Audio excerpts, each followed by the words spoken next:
warahmatullahi wabarakatuh. Bertemu lagi dengan saya Ilda Istiana dengan NIM T 2017-1090.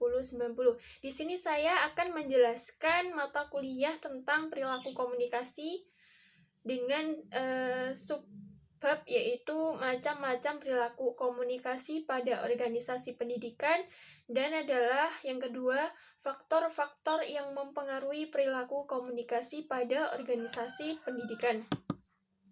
Salah satu proses komunikasi dalam Al-Quran adalah berdialog.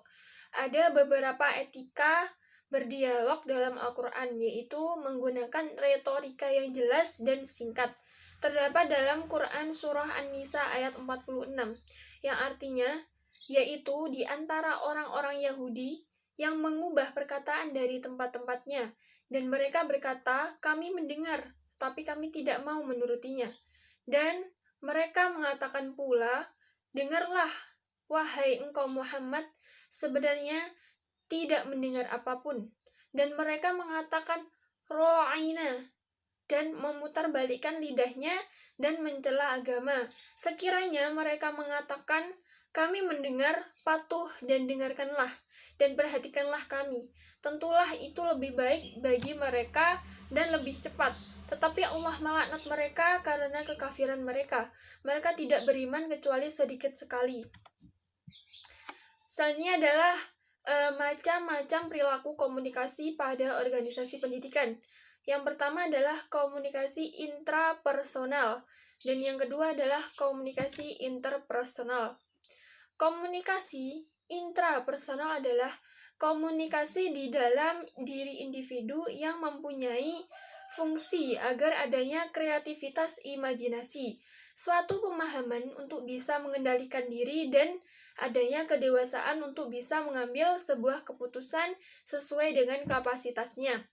Yang kedua adalah komunikasi interpersonal, yaitu suatu proses pertukaran informasi di antara seseorang dengan palingkuran seorang lainnya, atau biasanya di antara dua orang yang dapat langsung diketahui balikannya.